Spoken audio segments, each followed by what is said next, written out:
পাহাড়ি বৃষ্টির দরুন ফুলে ফেপে উঠেছে তিস্তা। বন্যা পরিস্থিতি তৈরির আশঙ্কা।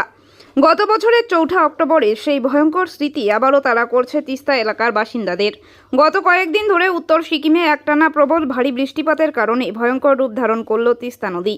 সকাল থেকেই ফুলে ফেপে উঠেছে তিস্তা, আর এতেই ক্রমশ আতঙ্ক বাড়ছে এলাকায়। অন্যদিকে তিস্তা নদীর জলস্তর বেড়ে যাওয়ায় প্লাবিত হয়েছে তিস্তা বাজার, মল্লি, রম্বি, গেইলখোলা, 29 মাইল সহ বিভিন্ন এলাকা। স্থানীয় এলাকাবাসীরা বাড়িঘর ছেড়ে নিরাপদ স্থানে আশ্রয় নিতে শুরু করেছে। প্রসঙ্গত গত বছরই সেই ঘটনা সম্পূর্ণভাবে কেড়ে নিয়েছিল ওই এলাকার বাসিন্দাদের বাড়িঘর। এরপরই রাজ্য সরকারের তরফে শুধু মিলেছে সামান্য কিছু আর্থিক ক্ষতিপূরণ। তবে আবারও তিস্তা নদীর জলস্তর বেড়ে যাওয়া এলাকাবাসীদের মধ্যে আতঙ্ক শুরু হয়েছে। অন্যদিকে তিস্তা নদীর জলস্তর বেড়ে যাওয়ায় ওই এলাকা প্লাবিত হওয়ার কারণে বন্ধ রয়েছে কালিম্পং এবং দার্জিলিংগামী সড়ক। এদিকে অতিমাত্রায় জল বৃদ্ধি পাওয়ায় গজলডোবা তিস্তা ব্যারেজ থেকে জল ছাড়ার সিদ্ধান্ত নেওয়া হয়েছে। ফলে জলপাইগুড়ি, ময়নাগুড়ি ক্রান্তি এলাকার অসংরক্ষিত এলাকায় বৃহস্পতিবার সকাল থেকে দুপুর 2টা পর্যন্ত মাইক যোগে সচেতন করা হচ্ছে সাধারণ মানুষদের। মাইকিং করে তিস্তার অসংরক্ষিত এলাকার মানুষদের নিরাপদ স্থানে আশ্রয় নেওয়ার বার্তা দেওয়া হচ্ছে, কারণ তিস্তার জল ছাড়া হলে বন্যা পরিস্থিতি তৈরি হতে পারে বলে আশঙ্কা করা হচ্ছে।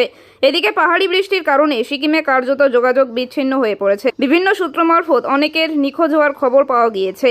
অনেকের ঘরবাড়ি নদীর জলে ভেসে গিয়েছে বলেও খবর মিলেছে। ফলে পাহাড়ি বৃষ্টির কারণে সমতলেও আতঙ্কের পরিবেশ তৈরি হয়েছে।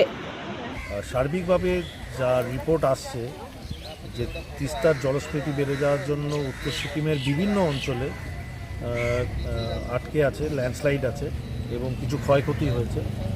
এখনও পর্যন্ত আমরা অনুমান করে উঠতে পারিনি কত সংখ্যক পর্যটক সেখানে আটকে আছে।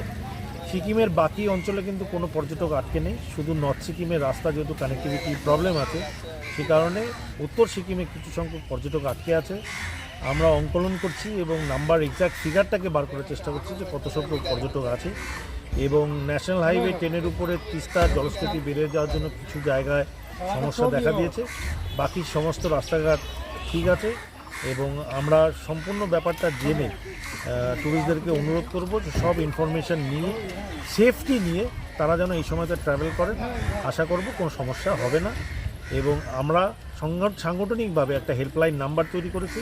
সেই হেল্পলাইন নাম্বারকে সবাইকে অনুরোধ করব কারো যদি কোনো সমস্যা হয় যোগাযোগ করার জন্য। এবং আমরা সঠিকভাবে সব কিছুর উপরে সাংগঠনিকভাবে নজরদারি করছি এবং সরকারের সঙ্গে কোঅর্ডিনেট করছি।